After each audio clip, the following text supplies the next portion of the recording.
Paolo Avellino nag-react sa pahayag ni Gerald Anderson kay Kim Chiu. Ang pagbabalik ng mga dating housemates ng Pinoy Big Brother sa Asap Natin To ay nagbigay ng napakalaking kasiyahan sa mga netizen, lalo na sa mga hindi makalimot sa kanilang mga paboritong karakter mula sa PBB. Ang pagsasama-sama ng mga dating housemates para sa kick-off ng bagong season ng PBB Gen 11 ay isang malaking pangyayari na nagpasigla sa marami.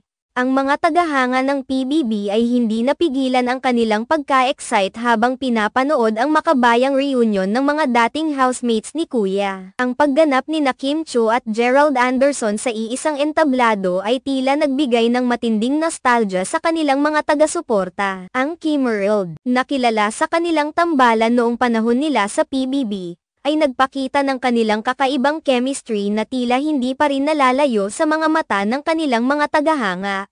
Sa tuwing naririnig ang pangalan ni Kim Chiu at Gerald Anderson, agad na bumabalik ang mga alaala ng kanilang mga magagandang proyekto sa telebisyon at pelikula. Ang kanilang pagsasama sa Asap Natin To ay nagbigay ng panibagong pag-asa sa mga tagahanga na maaaring makakita muli ng kanilang tambalan sa isang bagong proyekto. Ang Damned. Aming naramdaman ng mga fans ay nagpapakita ng kanilang patuloy na suporta at pagkagiliw sa Kimmerld. Napakatunog ng kanilang pagsasama na tila ba hindi pa rin nagbabago ang kanilang tambalan mula noong una silang nagtrabaho ng magkasama. Minsan, ang pagbuo ng isang reunion o special appearance ng mga sikat na personalidad ay nagiging daan para muling sumik ang mga alaala at emosyon ng kanilang mga tagahanga. Ang pagganap ni Kim Chiu at Gerald Anderson sa Asap ay isa sa mga pagkakataon na nagbigay diin sa kanilang napaka-epektibong relasyon sa telebisyon na lubos na na-enjoy ng kanilang mga taga-suporta.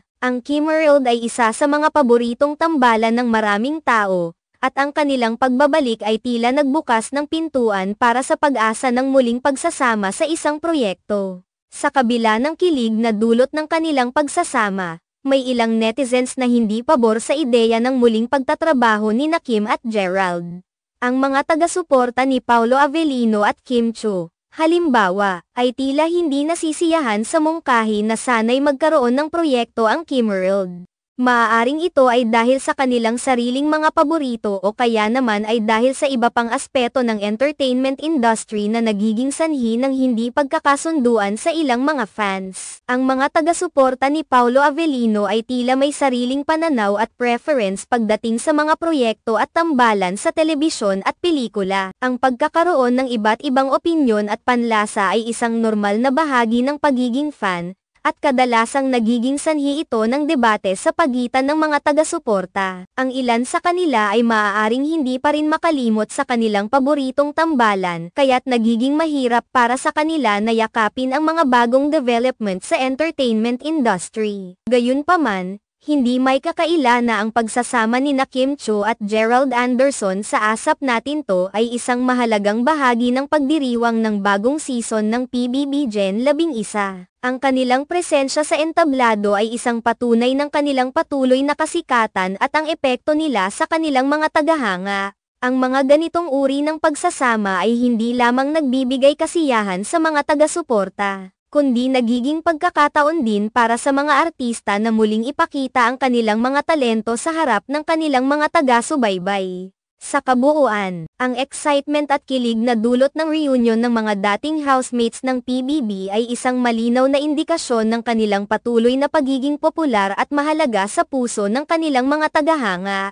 Bagamat may iba't ibang opinyon ang mga fans pagdating sa mga proyekto at tambalan, ang pagtanggap at suporta sa mga artista ay nananatiling mahalaga.